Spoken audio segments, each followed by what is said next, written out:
I am Steve Gibson. I am a vice president at GearBox Software. Looks like those alien bastards drank all my beer. So the game was in development for a little bit, a couple years. Where GearBox got involved was right around the time we were doing Borderlands, also with 2K games. And it wasn't something where like, oh well, it's about the ship, we'll just take credit for it. Like, I mean, it's been a big deal for us. We are in a very fortunate situation. I think the best thing I can point to, so everyone remembers like 2001, that E3 trailer that came out, right?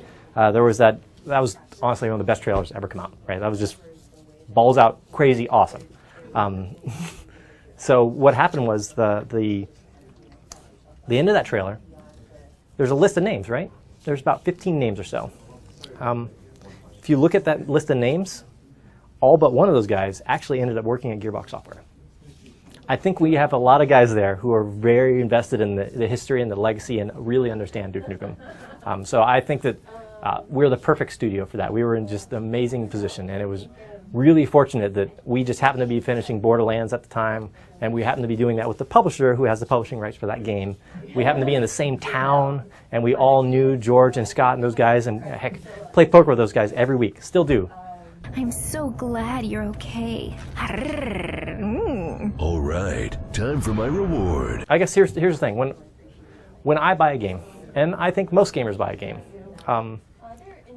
they buy it because they want to be entertained.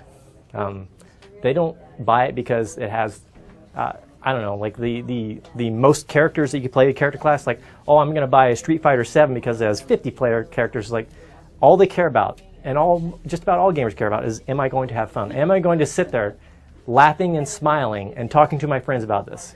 You know, it's the same reason I go to see a movie. I will go see some small indie movie, or I'll go see 2012.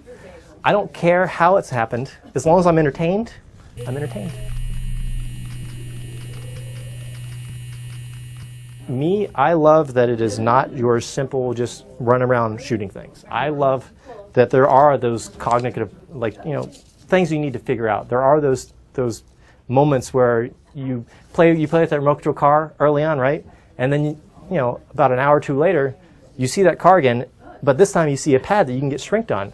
You can go get shrunk, hop in that car, and then drive it all around and do all these crazy things. Like, there's these surprising things that just really feels just plain fun, you know. And it's just amazing. This world and this environment is just so unique. The game takes place roughly 10 years or so since Duke Nukem last saved the world, right? So now we're, you know, about a decade later.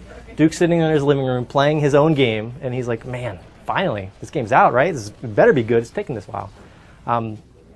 And what has happened since then is that the world has changed so that, you know, he's buddies with the president now, and he's buddies with, like, he's rich and famous, and he's franchised himself. He's, you know, like Duke's Lady Killer Casino, Duke Burger, Duke's Titty City that we're here in today. The man himself has just become even larger, if you can imagine. And you actually get to experience that even more now, because you get to see these different areas of like how him saving the world has changed this world and how all the world perceives him now. You'll see all his fans screaming and yelling for him, taking pictures, wanting his autograph. I mean, in this game, you actually can sign autographs. You know, God, here he comes. Come get some May 6th.